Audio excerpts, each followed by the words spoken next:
Hey y'all, and welcome back to my YouTube channel, A Street to See, the Traveling RDH, and my stroller stories where I huff and puff, taking my kids for a walk with the Lamborghini of Dubber strollers that are heavy and hard to push. And I talk about trending topics that I see on social media and chat about it for a little bit. Today's topic is I think the reel was meant to be funny, and it kind of was, but it's really true. A fellow social media influencer posted a reel, and it was how dentists act when one of their hygienists or staff members tells them that they're pregnant, and it was like, no, and like them freaking out and throwing a temper tantrum about the fact that in 9 months or 6 months or whatever, their dental professional is going to be going on maternity leave, and they're going to have to find staff for those however 6, 8, 12 months that they're on maternity leave. And it really was meant to be, I think, funny and a joke, but sadly it's true.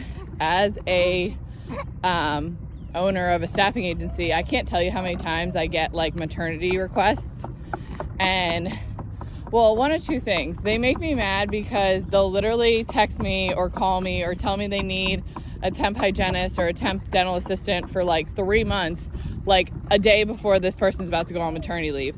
Like they didn't know 6 months ago or even 3 months ago that this person was going out on maternity leave.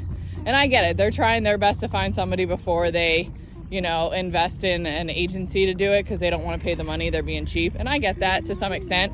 But at the same time, the more time you give us to actually find somebody, the more likely I am to actually find somebody for you, because giving me a day's notice to find somebody for 3 months is really extremely unrealistic. It just never happens. I don't have people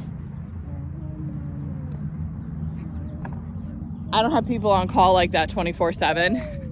And if I do, like my full-timer temps, they're booked out like 6, 12 months. Heck, I'm booked out a year in advance most of the time. So I think it's kind of funny that they wait so long. But it's just this kind of sad part of dentistry is like, yes, we make good money as hygienists and that's great and everything. But God forbid we have a family. God forbid we go out on maternity leave and give birth and, take 6 weeks off, sadly, or 12 weeks off, or 8 weeks off, or the nice beautiful thing about being a temp is I'm taking like 6 months off for my third pregnancy, and I'm blessed that I can do that because I'm a business owner and I'm a temp, so I can do that. But not everybody can do that, and that's the sad reality of America. Unfortunately, like, people in Canada get a year, people in Europe get a year off to be with their kids, and we're forced to go back to work 6 weeks. I have a lot of hygienists that'll text me and be like, hey, I'm trying to find coverage for my office. Unfortunately, I'm only taking 6 weeks off because that's all I can afford to be off. Or I remember I once had a office I worked for try and tell me in their contract, and wanted me to sign it too, that if I ever had a baby, I could only take 6 weeks off. Like, I'm sorry, what? If I want to take 12 weeks off, I can. Now, granted, unfortunately, because most offices are small offices, they don't fall under FMLA, and they're not required always, because of the limited number of people that they have in their office, to actually keep your job for 12 weeks. But for the most part, like, they're cool about it as long as you sign some sort of contract saying that you're actually coming back.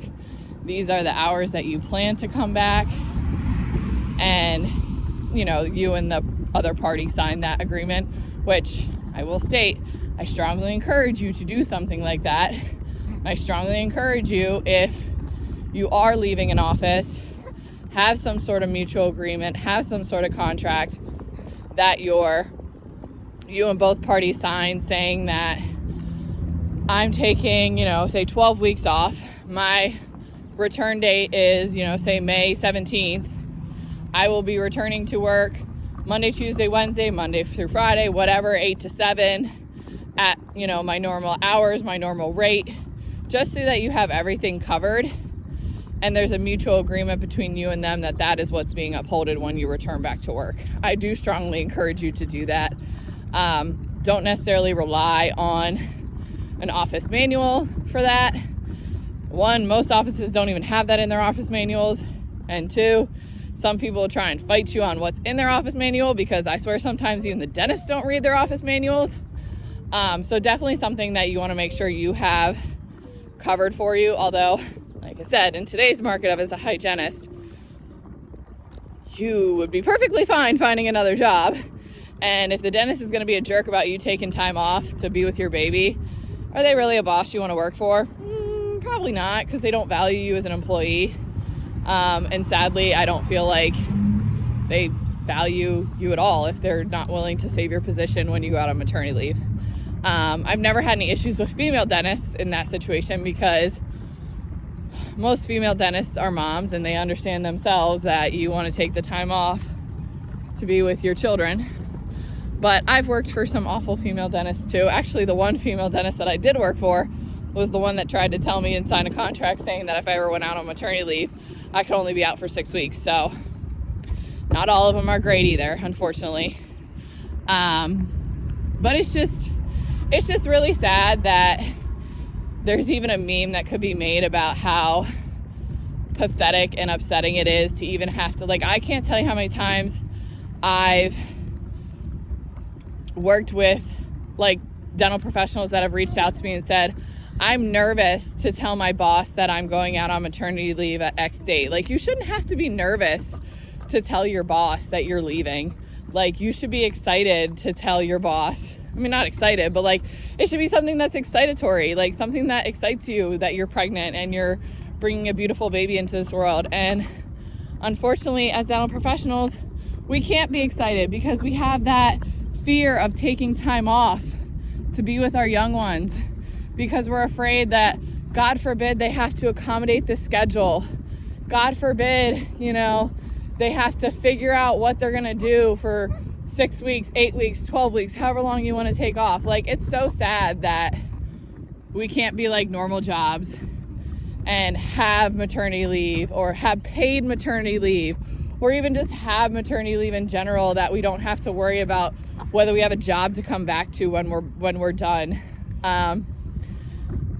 So, as much as the reel was meant to be a joke, it kind of wasn't, because it's a sad truth that unfortunately it's not something that is happy when you go and tell your boss that you're taking 6 weeks off, or 12 weeks off, especially you get pregnant back to back. Or one office I worked at, actually I was filling in on a maternity leave, and I was literally there for a whole entire year, because the one hygienist went out on maternity leave in May. By the time she went out, the next hygienist went out on maternity leave 3 months later. Once she went out, the next hygienist went out 3 months after that. So I was there for 9 months, because they had 4 hygienists in total that were pregnant, all within 3 months of each other. And so I had to cover all of these patients, all of these hygienists' maternity leaves. And, I was thankful that I owned a staffing agency and I temp full time, so I was able to help other mamas out. But I kind of felt for that dentist, but at the same time, it's that's life, that's life, unfortunately. So as much as it was meant to be funny, it really was funny, but it's just sad that we can't even be excited and enjoy the thought of being on maternity leave, because even sometimes when you're at home, you're anxious and you're nervous because you're am I going to have a job to go back to? Is my boss going to be upset with me when I do come back because I was off for 3 months? And that should just not be something that we should have to worry about, unfortunately, but we do. So that's my stroller series rant for the day. Let me know what you want my next stroller series to be about, and we'll chat. Bye guys, have a great day.